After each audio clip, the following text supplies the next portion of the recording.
época, o estágio para trabalhar com preservativos nas farmácias, né? Para você ser promotor, né? E aí eu falei, poxa, tá aí, uma coisa diferente. Então, essa parte do preservativo eu acho, cara, sensacional, porque é um segmento, ele é fechado porque ele é um tabu na cabeça de todo mundo, só que é um mercado que eu acredito, se você se destaca nesse tipo de segmento, cara, você zera o game porque se destaca em qualquer lugar. Porque é um produto tão difícil de falar, Sim. mas você conseguir falar aquilo, você vende qualquer coisa. Eu acho que assim, a questão de trabalhar com preservativos foi um desafio. Imagina, você chega para pessoas que você não conhece, né? E pessoas na farmácia têm de várias idades, de 18, de 20 e de 50 anos, homens e mulheres, né? Então, é um grande desafio.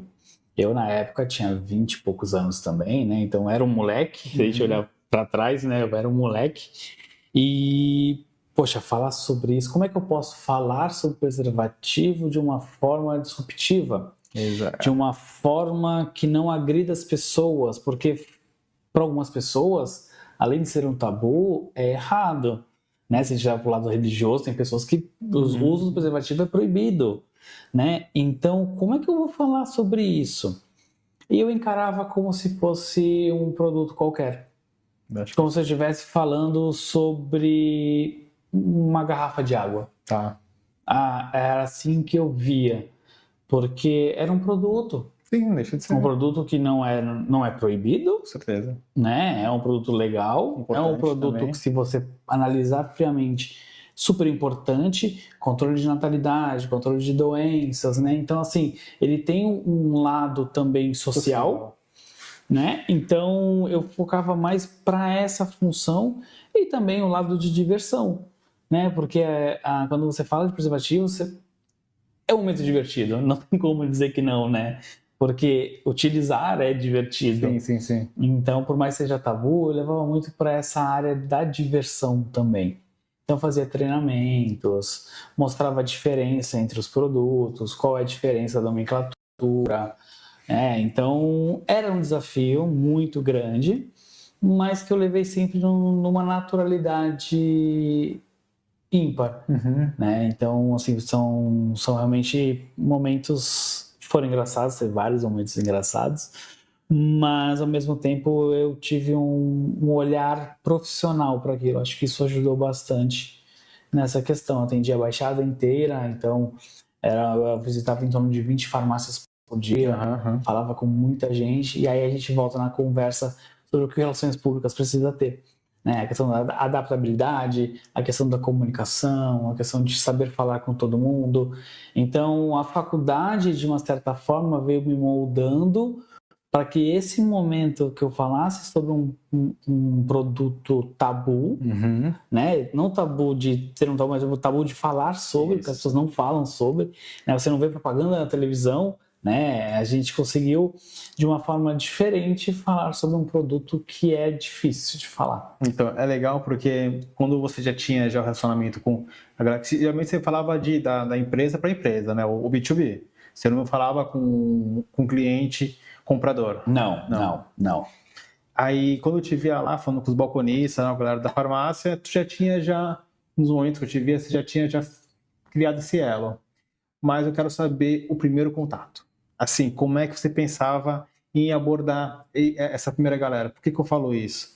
Que agora a gente está na parte da venda da saúde. Você acha que você está ali no laboratório, você está ali realizando o exame e você não está vendendo, esquece. Não, tá vendendo. Você se vende o tempo inteiro, sim, ainda mais para crescer na área, para crescer de cargo, você tem que saber se vender. Então, quando você entrava na primeira drogaria, por exemplo, vai abrir uma drogaria nova aqui na esquina, vai vir uma galera completamente nova. Como é que você abordava eles para, de repente, eles oferecerem, de repente, o seu produto mediante os outros do mercado, que também é gigantesco esse segmento? O que você pensava assim, vou usar essa estratégia aqui, eu sei que, de repente, de manhã é uma galera com mais idade, de noite eu sei que é mais são mais novos. Então, de noite eu abordo de um jeito, de manhã eu abordo de outro. Como é que você pensava assim no momento da abordagem? Era bem assim, desse jeito que você acabou de falar. Eu analisava o perfil das pessoas. Então, quando eu não conhecia, qual era a minha grande estratégia? Conversar mais individualmente. Tá. Chamava um, vem cá, vamos conversar. Pô, tu conhece, sabe qual a diferença? Qual que é a diferença desse material para aquele material? Por que esse é assim, aquele é assim? Então, chamava um por um para poder falar. Perguntava, quando eu ia falar com as moças, perguntava se eu podia falar sobre os produtos. É legal. Né? Porque assim, eu volto a dizer, é um produto tabu, difícil de falar sobre, tem várias situações que podem acontecer e eu não queria ser invasivo. Mas por mais que eu entendia que era um ambiente seguro, porque era farmácia, eu estava falando sobre um produto no qual a loja mesmo vendia, né? Então, e pergunta ou não pergunta, cliente pergunta ou não pergunta, não sei. Mas eu estava ali representando a marca, então eu tinha que falar com as pessoas. Então eu perguntava se podia falar sobre, e aí eu utilizava às vezes termos, às vezes mais técnicos, às vezes termos mais coloquiais. Tudo ia dependendo dessa conversa com essa pessoa, com o farmacêutico. O farmacêutico era mais fácil porque a gente já pode fazer um grau mais profissional, porque ali ele está como um profissional. O balconista, por muitas vezes, ele ainda não tem esse amadurecimento para entender o que ele está ali fazendo. Então, você às vezes tinha que tratar com um pouco mais de tato, né? Então, a gente ia tratando cada um, encontrando um jeito de falar melhor com cada um.